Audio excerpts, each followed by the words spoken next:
और बात कर लेते हैं अब कई राज्यों में भारी बारिश के कहर को लेकर। देखिए, कई राज्यों में भारी बारिश से लोगों की जो मुश्किलें हैं वो इस वक्त बढ़ गई है। बाढ़, बारिश, भूस्खलन से जनजीवन प्रभावित और उत्तर प्रदेश में तेज बारिश से नदियों में बाढ़ का खतरा एक बार फिर से मंडराने लगा है। नदियों का जलस्तर बढ़ने से बाढ़ का खतरा मंडराने लगा है और गुजरात के सुरेंद्रनगर में भारी बारिश की वजह से वाटर लॉगिंग की समस्या हो गई है। हिमाचल के सिरमौर में फ्लैश फ्लड से लोगों की परेशानी बढ़ गई है। देहरादून के विकासनगर में नदी नालों में उफान है। जम्मू कश्मीर के शोपियां में बादल फटने से भारी तबाही हुई है। आप लगातार देख रहे हैं कि जम्मू कश्मीर के कई ऐसे इलाके हैं जहां पर बादल फटने की घटनाएं और लोगों की मुश्किलें लगातार बढ़ रही है। ये अलग अलग तस्वीर है आपके स्क्रीन पर इस वक्त, और आप देखिए कि भारी बारिश की वजह से इस वक्त लोगों की मुश्किलें किस कदर से बढ़ गई है। और देश के कई हिस्सों में मानसून लोगों की मुश्किलें बढ़ा रहा है। कहीं लगातार बारिश ने बाढ़ जैसे हालात पैदा कर दिए हैं तो कहीं लैंडस्लाइड ने सड़कें बंद कर दी है। सबसे ज्यादा असर असम में देखा जा रहा है, जहां अभी भी बाढ़ से करीब 1,30,000 लोग प्रभावित हैं, जबकि राज्य में बाढ़ से मरने वालों की संख्या अब 87 हो गई है। इस बीच बिहार और पश्चिम बंगाल में बिजली गिरने से 11 लोगों की मौत की खबर है। उत्तराखंड में भी कुदरत का कहर जारी है। चमोली में बद्रीनाथ हाईवे पर लैंडस्लाइड की वजह से कई लोग फंसे हुए हैं। आपको ये रिपोर्ट दिखाते हैं।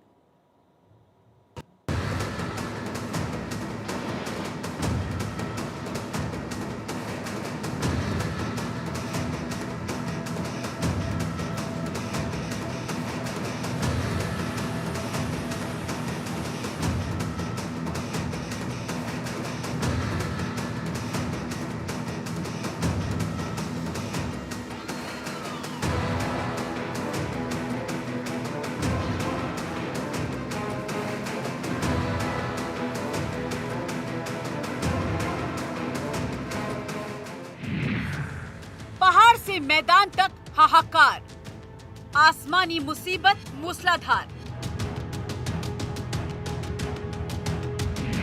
कहीं सैलाब का सितम, कहीं लैंडस्लाइड से दहशत में लोग, कहीं कुदरत की क्रोध से आफत, तो शहर शहर सैलाब से संकट।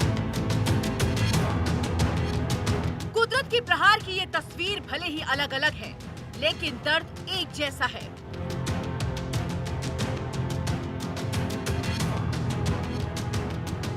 क्योंकि कहीं आशियाने तबाह हो गए तो कहीं सांसों की डोर टूट गई।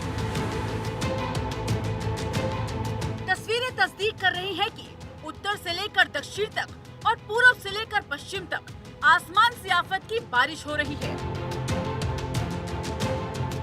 बाढ़ बारिश से हाहाकार, आधे हिंदुस्तान पर आसमानी प्रहार। ताजा तस्वीरें उत्तराखंड के चमोली से आई हैं, जहां बद्रीनाथ हाईवे पर लैंडस्लाइड हुई। सड़क पर पहाड़ी से मलबा और बोल्डर गिरने से यातायात बाधित हो गया। नतीजा, यहां करीब 200 यात्री फंस गए, जो सोमवार रात 9 बजे से रास्ता खुलने का इंतजार कर रहे हैं। देहरादून, टिहरी, नैनीताल और बागेश्वर में भारी बारिश का अलर्ट है। पर्वतीय इलाकों में तेज बारिश की चेतावनी है। असम में आफत की बारिश, पानी में डूबे 380 गांव और 87 मौत।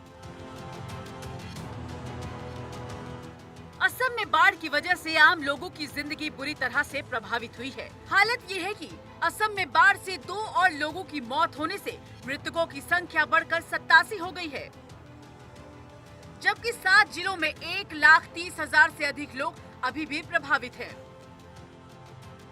असम राज्य आपदा प्रबंधन प्राधिकरण ने अपनी रिपोर्ट में कहा है कि बाढ़ प्रभावित 7 जिलों चराईदेव, शिवसागर, धेमाजी, गोलाघाट, विश्वनाथ, जोरहाट, लखीमपुर में 380 गांव और 14,230 हेक्टेयर से ज्यादा कृषि भूमि अब भी जलमग्न है। प्रशासन 38 राहत शिविरों का संचालन कर रहा है, जिनमें 11,066 विस्थापित लोगों को आश्रय दिया गया था। इसके अलावा 17 राहत वितरण केंद्र भी संचालित किए जा रहे हैं। बाढ़ की वजह से इंफ्रास्ट्रक्चर को भी भारी नुकसान पहुंचा है। असम में बाढ़ से रेल सेवाओं पर असर, 11 ट्रेनें हुई रद्द, 8 गाड़ियों के रूट बदले। भारी बारिश और बाढ़ के कारण तिनसुकिया रेल डिवीजन के तहत आने वाले शिमलगुड़ी और उसके आसपास के इलाकों से होकर गुजरने वाली कई ट्रेनों पर भी बुरा असर पड़ा है। 11 ट्रेनें रद्द कर दी गई हैं, जबकि 8 ट्रेनों के रूट बदले गए हैं। इस बीच असम के सीएम हिमंता बिस्वा शर्मा ने मंगलवार को असम के बाढ़ग्रस्त जिले शिवसागर का दौरा किया। बीते हफ्ते शिवसागर भयानक बाढ़ की चपेट में आ गया था। बाढ़ का पानी उतर चुका है, लेकिन हालात अभी भी खराब हैं। असम के मुख्यमंत्री हिमंता बिस्वा शर्मा ने राज्य में बाढ़ से प्रभावित परिवारों के लिए बड़े राहत पैकेज की घोषणा की है। राज्य सरकार ने करीब 160 करोड़ रुपए की राशि लाभार्थियों के बैंक खातों में डायरेक्ट बेनिफिट ट्रांसफर के माध्यम से भेजी है। मुख्यमंत्री शर्मा ने सोशल मीडिया प्लेटफॉर्म एक्स पर जानकारी साझा की है कि 4 जिलों की लगभग 75,000 सबसे अधिक प्रभावित परिवारों को 15,000 प्रति परिवार की अंतरिम सहायता उनके बैंक खातों में स्थानांतरित की गई है। इसके साथ ही पात्र लाभार्थियों को पीएम सूर्य घर योजना के तहत राज्य सरकार की सब्सिडी भी दी गई है। केरल में भी बारिश से हाहाकार मचा हुआ है। अब तक 15 लोगों की यहां मौत हो चुकी है। अब भी 7 लोग लापता हैं। बाढ़ के चलते लगभग 165 हेक्टेयर कृषि भूमि को नुकसान पहुंचा है, जिससे 3,596 किसान प्रभावित हुए हैं। राज्य के पटनामथिट्टा, कोट्टायम और अन्य इलाकों में एनडीआरएफ और सुरक्षा बलों की टीमें तैनात की गई हैं। इस बीच केरल सरकार ने फसल का नुकसान झेलने वाले किसानों के लिए मुआवजा बढ़ाने का फैसला किया है। Bureau report, Bharat 24।